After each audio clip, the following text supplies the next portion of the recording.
The flame emperor के last video में हमने देखा था कि स्यावियान थंडर टोम में जा चुका था।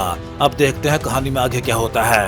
ये थंडर पोंड का इनर स्पेस है। सच में कितना विशाल और असीमित है। चारों ओर फैले हुए अंतहीन मैदान को देखते हुए स्यावियान खुद को बोलने से रोक नहीं पाया।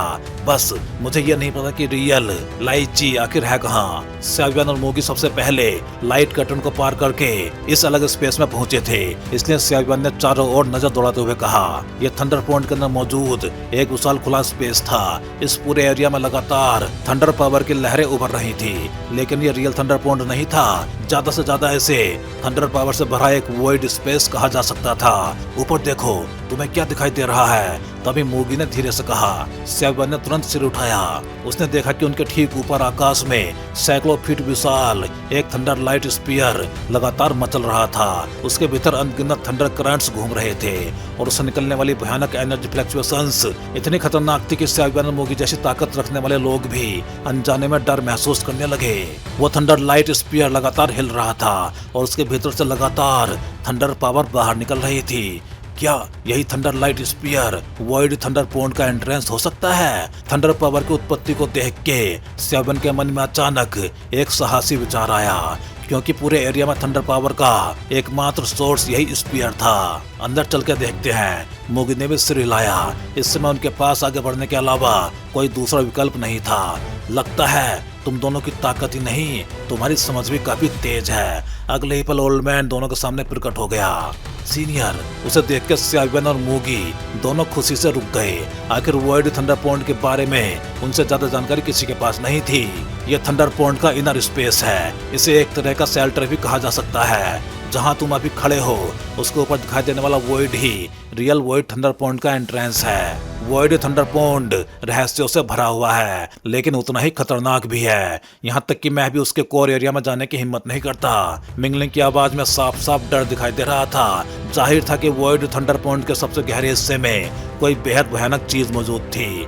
सच में? ये सुनकर दोनों की आंखों में उत्साह चमक उठा, क्योंकि दोनों जानते थे कि वॉइड थंडर पोंड केवल उनकी स्ट्रेंथ ही नहीं बढ़ा सकता, बल्कि उनकी फिजिकल बॉडी को भी बेहद पावरफुल बना सकता है। बिल्कुल सच। लेकिन इस वॉइड थंडर पोंड के अंदर एक बहुत बड़ी अपॉर्चुनिटी भी छिपी हुई है। इतना कहते ही ओल्ड मैन के चेहरे पे एक मिस्टीरियस मुस्कान उभर आई। Big opportunity? पता नहीं क्यों यह सुनते ही स्यावियान को खुशी नहीं हुई। उसके मन में उल्टा एक अजीब सी बेचैनी पैदा हो गई। उसने ऊपर फैले वॉइड थंडर पोंड की ओर देखा और गहरी सोच में पड़ गया। वॉइड थंडर पोंड की गहराइयों में एक ऐसी अपॉर्चुनिटी छुपी हुई है जो तुम्हें पूरी तरह रिबॉन्ड कर सकती है। ओल्ड मैन ने धीरे धीरे कहा। आखिर वो अपॉर्चुनिटी है क्या? मूगी खुद को रोक नहीं पाया। बाहर एक्स्ट्रा टेरिटोरियल इविल क्लैन का खतरा पहले से मौजूद था। ऊपर से वो स्यावियान से हार चुका था, इसलिए वो जल्द से जल्द ताकत बढ़ा के स्यावियान को खुलेआम हराना चाहता था। वो अपॉर्चुनिटी किसी एंशिएंट सीनियर द्वारा यहाँ पे छोड़ी गई थी, लेकिन उसे केवल वही व्यक्ति प्राप्त कर सकता है जो वास्तव में डेस्टाइन्ड हो। इसी कारण हजारों वर्षों से आज तक कोई भी उसे प्राप्त नहीं कर पाया। ओल्ड मैन ने अफसोस भरी आवाज में कहा। ओह, यह सुनकर स्यावियान की रुचि तुरंत बढ़ गई। हालांकि उसकी इंट्यूशन लगातार उसे चेतावनी दे रही थी कि यह बेहद खतरनाक है, लेकिन अगर इससे उसकी स्ट्रेंथ बढ़ सकती है तो फिर कोशिश करने में क्या हर्ज था। वो अपॉर्चुनिटी वॉइड थंडर पोंड की सबसे गहरी जगह पे मौजूद है। उसे ढूंढ पाओगे या नहीं, यह पूरी तरह तुम्हारे फॉर्चून पर डिपेंड करेगा। लेकिन याद रखना, अगर अपॉर्चुनिटी ना भी मिले तब भी थंडर पोंड के भीतर थंडर पावर से अपने शरीर को टेम्पर करना, उससे भी तुम्हें कई अनएक्सपेक्टेड बेनिफिट्स मिलेंगे। ओल्ड मैन ने गंभीर आवाज में कहा। Thunder tempering? लगता है ड्रैगन गॉड्स 9 ट्रांसफॉर्मेशंस का सेकंड ट्रांसफॉर्मेशन शुरू करने का टाइम आ गया है। ऊपर चमकते वॉइड थंडर पोंड को देखते हुए स्यावियान हल्का सा मुस्कुराया। अगर ऐसा है तो अब तुम दोनों अलग अलग अंदर प्रवेश करो। इतना कहते ही ओल्ड मैन ने हाथ लहराया। एक इनविजिबल पावर ने स्यावियान और मूगी को अलग अलग दिशाओं में ढकेल दिया और दोनों सीधे वॉइड थंडर पोंड के भीतर प्रवेश कर गए। डूजीफी और बाकी 3 लड़कियां भी काफी पहले अंदर जा चुकी हैं। उम्मीद है कि उनमें से कोई उस अपॉर्चुनिटी को ढूंढ पाए। इतने वर्षों तक वॉइड थंडर पोंड की रक्षा करने का कम से कम यही फल मिलेगा। बूढ़े व्यक्ति ने धीरे से बुदबुदाया।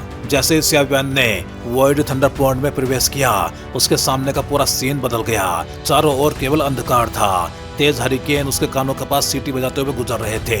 स्याबियन ने तुरंत अपनी सोल पावर फैलाई। इन भयानक हरिकेन्स के बीच उसे धुंधला सा दिखाई दिया कि वॉइड थंडरपोर्ट की गहराइयों से लगातार ग्रे लाइट बीम्स पैदा हो रही थी। जैसे ही वो ग्रे बीम्स बनती, तुरंत पूरे वॉइड थंडरपोर्ट में दौड़ पड़ती। उनके भीतर मौजूद हिंसक एनर्जी देख के स्याबियन तक हैरान रह गया। सचमुच ये वॉइड थंडरपोर्ट अपने नाम के योग्य है। फिर बिना टाइम गवाए उसने अपनी डोज एक्टिवेट कर दी। पल भर में उसकी बॉडी के चारों ओर फायर रेड लाइट शील्ड बन गई। उस शील्ड की वजह से थंडर पावर का दबाव काफी हद तक कम हो गया। ये तो अभी आउटर पेरिफेरी है। अगर मुझे कल्टीवेशन के लिए सही जगह ढूंढनी है तो अभी काफी दूर जाना पड़ेगा। अपनी सोल पावर से पूरे एरिया का निरीक्षण करने के बाद स्याबियन ने जल्दी ही समझ लिया कि ये पूरा वॉइड थंडरपोर्ट किसी विशाल मेज पैलेस की तरह है और ओल्ड मैन जिस अपॉर्चुनिटी की बात कर रहा था वो शायद इसी मेज के बिल्कुल सेंटर में छिपी हुई थी। ओह, क्या तुम्हें लगता है कि यही सबसे डरावनी चीज है? अचानक सोलेटर की हंसी स्याबियन के मन में गूंज उठी। मास्टर, क्या आपको उसके बारे में पता है? असल में स्याबियन पहले यही कल्टीवेशन करना चाहता था। आखिर लगातार हुई फाइट्स और वॉइड थंडरपोर्ट की मदद से उसके लिए लेट टू स्टार डोवजन तक ब्रेक थ्रू करना मुश्किल नहीं था। लेकिन सोलेटर की बात सुन के उसकी जिज्ञासा जाग उठी। बिल्कुल पता है, सोलेटर हंस पड़ा। वैसे भी वो अपॉर्चुनिटी तुम्हारे लिए नहीं है। उसे जबरदस्ती हासिल करना इम्पॉसिबल है। बेहतर होगा कि उसके रियल डेस्टाइन्ड पर्सन का इंतजार किया जाए, तब शायद तुम्हें भी उसके साथ थोड़ा बहुत फायदा मिल जाए। इतना कहते हुए सोलेटर की आंखों में मिस्टीरियस चमक उभर आई। वो लगातार वॉइड थंडरपोर्ट के भीतर किसी खास चीज को खोजता हुआ आगे बढ़ता जा रहा था। लेकिन स्याबियन को सबसे ज्यादा हैरानी एक और बात की हो रही थी। यहाँ की थंडर पावर इतनी भयानक थी कि 4 स्टार डोवजन तक का स्कैल्प सुन्न हो जाए। फिर भी सोलिटर लॉर्ड बिल्कुल नॉर्मल व्यक्ति की तरह बिना किसी प्रेशर के आगे बढ़ रहा था। वो अपॉर्चुनिटी मेरी नहीं है। आखिर क्यों? स्याबियन पूरी तरह उलझ गया। चलो, अगर उस अपॉर्चुनिटी तक पहुंचना है तो सबसे पहले डोचीपी को ढूंढना होगा। इतना कहकर सोल ईटर लाइट बीम में बदल गया और स्याबियन को रास्ता दिखाते हुए वॉइड थंडरपोर्ट की गहराइयों की ओर उड़ गया। उसी समय वॉइड थंडरपोर्ट के सबसे गहरे कोर एरिया में एक भयानक अस्तित्व धीरे धीरे अपनी नींद से जागने लगा। ओह, स्याबियन और सोलिटर लगातार वॉइड थंडरपोर्ट के भीतर आगे बढ़ते रहे। कुछ देर बाद उन्हें एक संकरित थंडर पूल स्पेस में डोचीपी दिखाई दी। ये एक बेहद अंधकार में वॉइड स्पेस था। उस वॉइड के बीचों बीच डोचीपी की नाजुक आकृति हवा में शांत भाव से तैर रही थी। उसकी सुंदर आंखें कस के बंद थीं। इस समय उसके पूरे शरीर के चारों ओर ग्रे थंडर लगातार घूम रही थी। स्पष्ट था कि ये ग्रे थंडर इसी थंडर पूल से निकल रही थी और अब लगातार डोचीपी के शरीर में समा रही थी।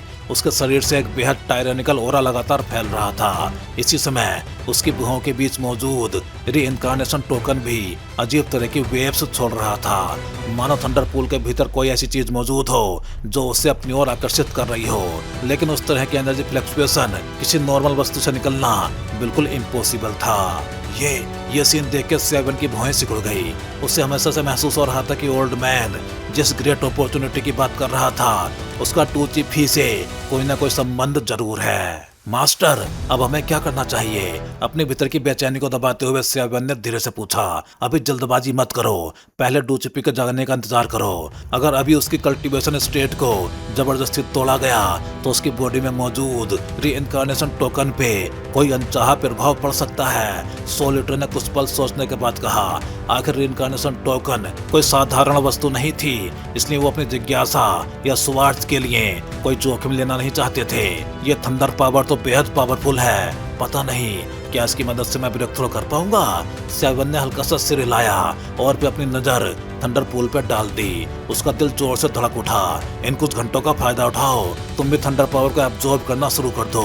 वैसे भी यहाँ रीइंकार्नेटर मौजूद है, इसलिए थंडर पूल की अधिकांश थंडर पावर लगातार इसी जगह इकट्ठी होती रहेगी। तुम ब्रेक थ्रू कर पाओगे या नहीं, ये पूरी तरह तुम्हारी किस्मत पे डिपेंड करेगा। सोलिटर मुस्कुराते हुए बोला। उसकी ताकत इतनी ज्यादा थी कि वो साफ महसूस कर सकता था डोचीपी का शरीर थंडर पावर से पूरी तरह सैचुरेटेड हो चुका है। अब उसके चारों ओर मौजूद ग्रे थंडर अगर कोई एब्जॉर्ब नहीं करता तो वो व्यर्थ ही नष्ट हो जाती। कुछ देर बाद स्यावियान भी मुस्कुराते हुए आगे बढ़ा। हालांकि उसे नहीं पता था कि ये ग्रेट थंडर आखिर कैसे पैदा हुई थी, लेकिन इसकी पावर उसके डो इमोर्टल ट्रिबुलेशन से भी कहीं अधिक थी। यहाँ तक कि मेडिसिनल पिल ट्रिबुलेशन भी इसके सामने फीकी पड़ जाती थी। अगर ऐसा है तो फिर कल्टीवेशन शुरू करते हैं। वैसे भी डूचिपी को जागने में ज्यादा टाइम नहीं लगेगा, सोलिटर ने कहा। स्यावियान ने सिर हिलाया, फिर उसने वॉइड में हल्का सा कदम रखा और सीधा डूचिपी की ओर बढ़ गया। उसी पल उसकी बॉडी से होली फ्लेम की पावर भी बाहर निकल आई और उसके पूरे शरीर को पूरी तरह ढक लिया। डूचिपी पहले ही ग्रेट थंडर को पूरी तरह एब्जॉर्ब कर चुकी थी, लेकिन फिर भी उसके शरीर के बाहर बेहद पावरफुल थंडर फोर्स लगातार घूम रही थी। जैसे ही स्यावियान उसके पास पहुंचा, वो ग्रेट थंडर अचानक चौंक उठी। अगले ही पल वो सिल्वर स्नेक की तरह बिजली की स्पीड से स्यावियान की ओर झपट पड़े। Dragon God's first transformation. स्यावियान ने बिल्कुल भी लापरवाही नहीं की, क्योंकि वो जानता था इस लेवल की थंडर मजाक नहीं थी।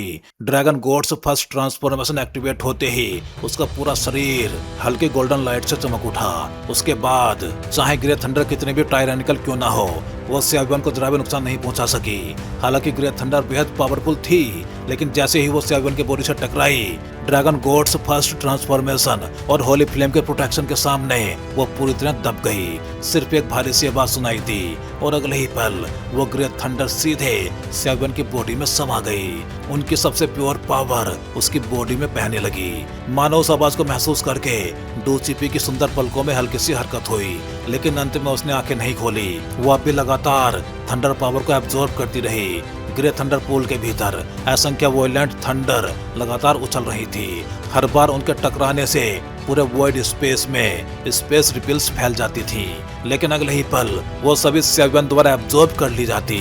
इस समय वॉइड थंडर पॉइंट की गहराइयों में स्यावियान लगातार ग्रेट थंडर को अपनी बॉडी में समा रहा था। उसका पूरा शरीर ग्रेट थंडर से घिर चुका था। दूर से देखने पे ऐसा लगता था मानो कोई ग्रेट थंडर ड्रैगन वहां बैठा कल्टीवेशन कर रहा हो। उसके पूरे शरीर में बेहद चमकदार थंडर पावर दौड़ रही थी, लेकिन चाहे ग्रेट थंडर कितनी भी हिंसक क्यों ना हो, ड्रैगन गॉड्स फर्स्ट ट्रांसफॉर्मेशन और होली फ्लेम के प्रोटेक्शन में स्यावियान लगातार उसे रिफाइन करता रहा और उसकी सबसे प्योर पावर धीरे धीरे उसकी बॉडी में समाती चली गई। ग्रे वॉइड थंडर पूल के भीतर एक और डूचिपी की सुंदर आकृतियां शांत खड़ी थी। उसके शरीर की थंडर पावर अब धीरे धीरे कम हो चुकी थी। ऐसा लग रहा था मानो वो किसी भी पल जाग सकती हो। दूसरी ओर स्यावियान की बॉडी के बाहर ग्रेट थंडर पागलों की तरह गरज रही थी। लगातार मोटी बात जितनी विशाल थंडर बीम्स वॉइड से निकलकर स्यावियान पे गिर रही थी, लेकिन इस भयानक अटैक से स्यावियान पे जरा भी असर नहीं पड़ रहा था, बल्कि उसकी बॉडी की पावर लगातार और अधिक सॉलिड होती जा रही थी। वॉइड थंडर पॉइंट के भीतर न जाने क्यों ग्रेट थंडर की पावर कभी समाप्त ही नहीं हो रही थी। ऐसे ही लगातार कल्टीवेशन करते करते पलक झपकते ही पूरा 1 महीना बीत गया। इस 1 महीने में डूचिपी का ऑरा पूरी तरह स्टेबल हो चुका था। उसकी स्ट्रेंथ सीधे 2 स्टार डोजियन पीक तक पहुंच गई थी। ये देख के स्यावियान भी मनी मन हैरान रह गया, लेकिन इस 1 महीने में स्यावियान की हार्वेस्ट भी बेहद बड़ी थी। लगता है अब लिमिट आ चुकी है। कुछ देर बाद स्यावियान ने धीरे धीरे अपनी आंखें खोली। उसे महसूस हुआ कि उसकी बॉडी का डोव कोर अब आसपास मौजूद ग्रेट थंडर को रिजेक्ट करने लगा है। वो बेबस होकर मुस्कुरा दिया। लेट स्टेज 2 स्टार डोजियन। वो धीरे से खड़ा हुआ। उसने हवा में कुछ नॉर्मल पंचेज मारे। हर पंच के साथ ग्रेट थंडर बाहर निकलने लगी, जिससे उसके हर अटैक की पावर कई गुना बढ़ गई। अब लेट स्टेज 2 स्टार डोजियन की स्ट्रेंथ, डोजी, holy flame, dragon God's first transformation और सोल फाइटिंग स्किल्स, इन सब के साथ अगर मेरा सामना किसी रियल 3 स्टार डोजियन से भी हो जाए तो मैं उससे सीधी फाइट कर सकता हूँ। अपनी बॉडी में उमड़ती हुई पावरफुल ताकत को महसूस करते हुए स्यावियान के होठ पे मुस्कान आ गई, लेकिन वो अब भी थोड़ा असहाय था, क्योंकि जितनी हाई उसकी स्ट्रेंथ होती जा रही थी उतना ही कठिन हर अगला ब्रेक थ्रो बनता जा रहा था। अब उसके लिए केवल फ्लेम मंत्रा की मिस्टीरियस क्षमता और होली फ्लेम को डेवल करना ही स्ट्रेंथ बढ़ाने का सबसे बड़ा तरीका बचा था। इसलिए होली फ्लेम का ढूंढना उसके लिए अब पहले से भी ज्यादा जरूरी हो गया था। अचानक स्यावियान के बगल में बैठी डूचिपी ने धीरे धीरे अपनी सुंदर आंखें खोल दी। रिइनकार्नेटर की पावर ये देख के स्यावियान तुरंत सतर्क हो गया। लिटिल बॉय और सोलिटर लॉर्ड, काफी टाइम हो गया। अचानक पूरे वॉइड में सिल्वर बेल जैसी मधुर हंसी गूंज उठी। उसी पल चारों ओर मौजूद सभी टायरेनिकल ग्रेट थंडर पूरी तरह शांत हो गई। वो धीरे धीरे आके डूचिपी के सामने इकट्ठा होने लगी। इस समय डूचिफी की सुंदर आंखों के भीतर ग्रे एनर्जी धीरे धीरे चमकने लगी और उसकी भुहों के बीच मौजूद रीइंकार्नेशन टोकन भी बेहद तेज लाइट छोड़ने लगा। थंडरलॉर्ड! सेवन के होठ हल्के से खुल गए। उसकी आंखों में आश्चर्य और उत्साह दोनों एक साथ दिखाई दे रहे थे, क्योंकि उसे समझ आ चुका था कि उसके सामने मौजूद व्यक्ति अब रियल डूचिफी नहीं बल्कि थंडरलॉर्ड की कॉन्शियसनेस थी। मेरे साथ चलो। सेवन के चेहरे पर उभरा आश्चर्य अभी शांत भी नहीं हुआ था कि डूचिफी ने तुरंत कहा। हालांकि सेवन को साफ महसूस हो रहा था कि इस समय उसके सामने खड़ी डूचिफी वास्तव में डूचिफी नहीं थी, बल्कि उसकी बॉडी में मौजूद रीइंकार्नेशन टोकन के भीतर की एक स्पिरिचुअल कॉन्शियसनेस उसके शरीर को कंट्रोल कर रही थी। मास्टर! सेवन ने धीरे से उत्तर दिया और तुरंत सोल ईटर की ओर देखा। आखिर ली लॉर्ड मतलब थंडर लॉर्ड जैसे सुप्रीम पावर हाउस के सामने चाहे उसके पास केवल रेमनेंट सोल ही क्यों ना बची हो, अगर वो चाहे तो सेवन को एक पल में मिटा सकता था। इसलिए पहले उसने मास्टर की राय जाननी उचित समझी। इसके पीछे जाओ, ये तुम्हें थंडर पॉन्ड के सबसे कोर एरिया तक ले जाएगी। आज तक कोई भी इंसान थंडर पॉन्ड के कोर में प्रवेश नहीं कर पाया है, क्योंकि वहाँ एक बेहद टायरेनिकल रेस्ट्रिक्शन मौजूद है। लेकिन अगर तुम इसके साथ जाओगे तो वह रेस्ट्रिक्शन तुम्हें नहीं रोकेगा, सोल ईटर मास्टर ने शांत आवाज में कहा। सेवन ने सिर हिलाया और तुरंत डूचिफी के पीछे चल पड़ा। अगले ही पल दोनों सीधे कल्टीवेशन थंडर पॉइंट से गायब हो गए और उसके सबसे गहरी गहराइयों की ओर बढ़ने लगे। क्या हम पहुंचने वाले हैं? वॉइड के भीतर लगातार डूचिफी का पीछा करते हुए सेवन बुदबुदाया। जैसे जैसे वो आगे बढ़ रहे थे, चारों ओर मौजूद थंडर पावर और भी अधिक टायरेनिकल होती जा रही थी। कुछ देर बाद दोनों सीधे थंडर पॉन्ड की सबसे गहराई में मौजूद ग्रे थंडर लाइट स्पॉट के सामने पहुंच गए। स्पष्ट था यही उसका रियल कोर एरिया था। कितनी भयानक रेस्ट्रिक्शन है। जैसे सेवन उस ग्रे लाइट स्पॉट के पास पहुंचा, उसके सोल के सबसे गहरे हिस्से पे एक भयानक प्रेशर टूट पड़ा। ऐसा लग रहा था मानो वो किसी सबसे बड़े दुश्मन के सामने खड़ा हो। डूचिफी की सुंदर आंखें हल्का सा चमकी, फिर उसकी भुहों के बीच मौजूद सिल्वर थंडर से एक बेहद हल्की थंडर फोर्स निकल के सेवन की बॉडी को ढक गई। कितनी पावरफुल है। सेवन ने महसूस किया कि केवल उस थंडर फोर्स की एक मामूली सी वेव के प्रकट होते ही यहाँ मौजूद सारी सप्रेशन एक पल में गायब हो गई।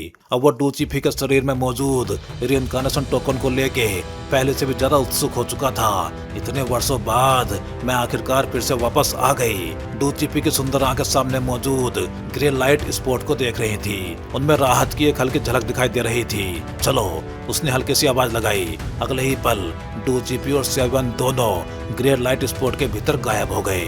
ये ग्रे लाइट स्पॉट के भीतर प्रवेश करते ही उनके सामने फिर से एक विशाल वॉइड दिखाई दिया, लेकिन ये वॉइड पहले से कहीं अधिक भयानक था। सेवन को पूरा विश्वास था कि अगर वो अपनी पूरी ताकत भी लगा दे तो इस वॉइड को जरा भी नुकसान नहीं पहुंचा सकता। उसके चेहरे पे गहरा शोक छा गया, क्योंकि उसके सामने लगभग 1000 फीट विशाल एक ग्रे लेक मौजूद थी। पूरी लेक पूरी तरह शांत थी, उसमें जीवन का नामो निशान तक नहीं था। लेकिन उस ग्रे कलर के भीतर छिपी थंडर पावर इतनी भयानक थी कि सेवन की स्कैल्प तक सुन्न हो गई। ये पूरा का पूरा ग्रे थंडर से बना हुआ एक विशाल थंडर पूल था। यहीं रुको, जब तक मैं अपने रेमनेंट सोल को समन नहीं कर लेती तब तक आगे मत बढ़ना, वरना मेरे भीतर मौजूद स्पिरिचुअल कॉन्शियसनेस ज्यादा देर तक टिक नहीं पाएगी। कुछ देर बाद डूचिफी ने थंडर पूल की गहराइयों को देखते हुए धीरे से कहा। इतना कहते ही डूचिफी ने अपने दोनों हाथ जोड़ लिए। उसकी उंगलियां लगातार एंसेंट हैंड सील्स बनाने लगी। जैसे जैसे वो मिस्टीरियस हैंड सील्स प्रकट हो रही थी, चारों ओर मौजूद ग्रे थंडर धीरे धीरे उसकी ओर इकट्ठा होने लगी। कुछ ही देर बाद उन ग्रे थंडर के बीच अचानक एक एनर्जी बॉडी बनने लगी। धीरे धीरे एक स्त्री की आकृति सामने प्रकट हुई। उसके लंबे सिल्वर हेयर उसकी कमर से नीचे तक लटक रहे थे। उसका सुंदर और ग्रेसफुल फिगर पूरी तरह स्पष्ट दिखाई दे रहा था। उसके नाजुक शरीर के चारों ओर हल्की ग्रे थंडर लगातार घूम रही थी। भले ही वो थंडर शांत दिखाई दे रही थी, लेकिन उसके भीतर इतनी भयानक पावर छिपी थी जो पूरी दुनिया को नष्ट करने के लिए पर्याप्त थी। Thunder Lord! काफी टाइम बाद मुलाकात हुई। अगले ही पल सेवन की बॉडी के भीतर मौजूद सोल ईटर भी तुरंत बाहर निकल आया। वो ह्यूमन फॉर्म में उस लेडी के सामने सम्मान से बोला, सोलिटर लॉर्ड, तो तुम मरे नहीं थे। थंडर लॉर्ड की एनर्जी शैडो अभी अभी प्रकट हुई थी। उसने तुरंत सोलिटर को पहचान लिया। उस समय किस्मत से मेरी जान बच गई थी, सोलिटर ने हल्की मुस्कान के साथ उत्तर दिया। शुरुआत में वो इतनी बुरी तरह घायल हुआ था कि लगभग मर ही गया था। उसने खुद को कॉफिन के भीतर सील करके रिकवरी शुरू की थी और बाद में उसी कॉफिन को सियावियान ने खोज निकाला। उसी टाइम डूचिपी की आंखों की ग्रे लाइट पूरी तरह गायब हो गई। वो फिर से नॉर्मल अवस्था में लौट आई। क्या हुआ? हम कहाँ हैं? उसने चारों ओर देखते हुए उलझन भरी आवाज में पूछा, लेकिन चारों ओर फैली ब्लैक और ग्रे एनर्जी उसे बेहद खतरनाक महसूस हो रही थी।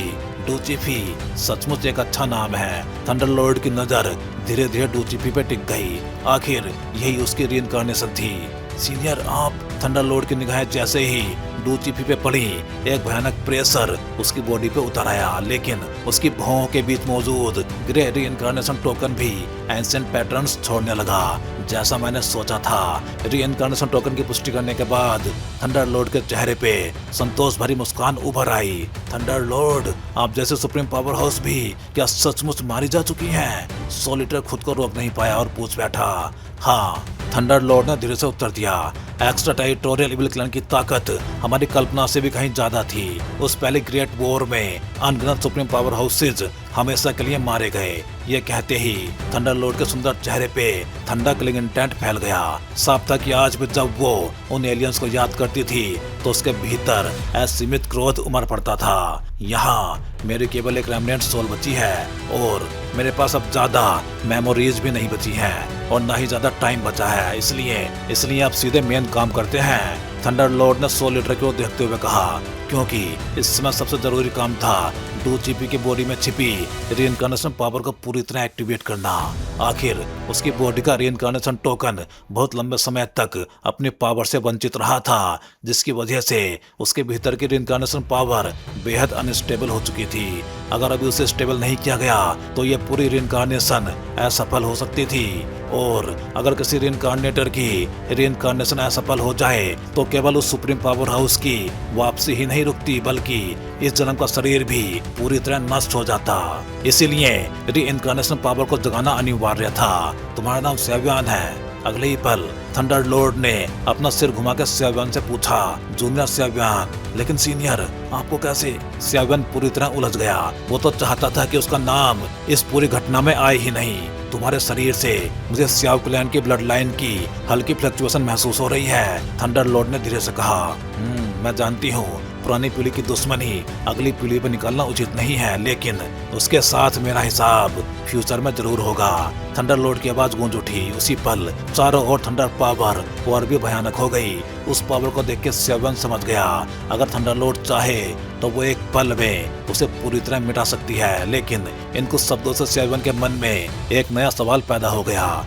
आखिर सियाव क्लैन के किस ग्रेट सीनियर ने थंडर लॉर्ड जैसी सुप्रीम पावर हाउस को नाराज कर दिया था? छोड़ो, उन बातों की चर्चा तब करेंगे जब मैं सचमुच जाग जाऊंगी, थंडर लॉर्ड ने शांत होकर कहा। लेकिन उससे पहले मेरी तुमसे एक रिक्वेस्ट है। वो कुछ पल रुकी, फिर गंभीर आवाज में बोली, कैसी रिक्वेस्ट? सियावियान ने पूछा। डूचिपी की रक्षा करना जब तक उसकी बॉडी की रीइंकार्नेशन पावर पूरी तरह जागृत न हो जाए। बदले में मैं तुम्हें एक अवसर दूंगी। तुम्हें मेरी कल्टीवेशन टेक्निक ली-डी कैनन मतलब थंडर डी कैनन की कल्टीवेशन करने की योग्यता मिलेगी। थंडर लॉर्ड की रेनबो जैसी गूंजती हुई आवाज पूरे थंडर पोर्न में फैल गई। तो भाई लोग, इस वीडियो में बस इतना ही। चलिए फिर जल्दी ही मिलते हैं अगले वीडियो में।